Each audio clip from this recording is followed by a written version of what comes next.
Onluq say sistemində verilmiş 258 üstü 2 ədədinin 8'lik say sistemində göstərin. Əlbəttə ki, bu sualı həll etmək üçün biz müxtəsər vurma düsturundan istifadə edəcəyik. 258'in üstü 2'ni bu formada yazmaq olar. 256 üstə gəl 2 və mötərizə alıb bunun kvadratı. İndi bu müxtəsər vurma düsturuna görə biz bunu açsaq, 256 2 üstü 8'dir, 2 üstü 8'in üstü 2, yəni a kvadratı. Üzərinə gələcəyik, birincinin ikinciyə vurmasının 2 misli, yəni 256 vuraq 2, 512, 2'yə də vuranda 1024, bu 2 üstü 10'dur və üzərinə gələcəyik 2'nin kvadratı, elə bu formada da yazıram.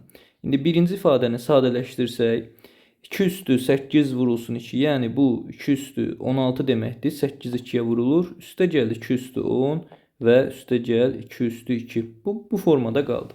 İndi nə etmək lazımdır? 8'lik say sistemi dediyi üçün hamısına 8 əsasa gətirməliyik. Yəni 2 üstü 16'nı mən belə qeyd edəcəm. 2 üstü 3, baxın 8 deməkdir 2 üstü 3. 16'nı 3'ə böləndə bura 4 düşər.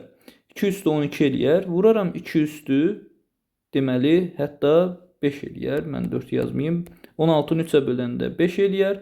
2 üstü 15 budur. 2 üstü 1'ə də vursam 2 üstü 16 elədir. Baxın, bu 2 üstü 16'nın tam açılışıdır. Yəni 8 üstü 5 vurulsun 2 üstü 1. Üzərinə gəlirəm 2 üstü 10. Eyni qaydada bunu da 2 üstü 3 yazıram. Mötərizəyə alıram. Buradakı qüvvəti 10'u qüvvətdəki 3'ə bölürəm. Bu eləyir 3. Yenidən bura yazdım. 2 üstü 9. 2 üstü 10'a çatdırmaq üçün 2 üstü 1'ə vururuq. Və üzərinə də gəlirəm 2 üstü 2'ni. İndi bunu 8'lər kimi yazaq. Baxın, bu 8 üstü 5 deməkdir. Vurulsun 2. Üzərinə gəlirəm 8 üstü 3. Vurulsun 2. Və bu tərəfdə də üstə gəl 4 qaldı. İndi biz bunu nə cür yazmalıyıq ki, 8'lik say sistemində təsvir edə bilək.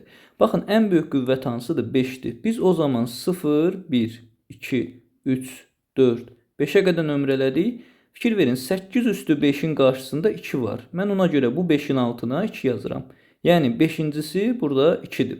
8 üstü 4'ü görmürük, 0 yazırıq. 8 üstü 3 gördüyünüz kimi qarşısında yenidən 2 yazılıb. Buna da biz qeyd edirik deməli 2'ni. 8 üstü 2 yoxdur. 8 üstü 1 yoxdur. Və ondan sonra nə edirik? Bu da deməli 4 də 8 üstü 0 vurulsun. Deməli 4 deməkdir. Ona görə sona da bir dənə 4 yazırıq. Bundan da sualımız bitmiş olur. Yəni 1 vurulsun 4 deməkdir bu. Odur ki, cavabımız bax belə bir şey olur. Hansı variantda var? A variantında sualın düzgün cavabı qeyd olunub.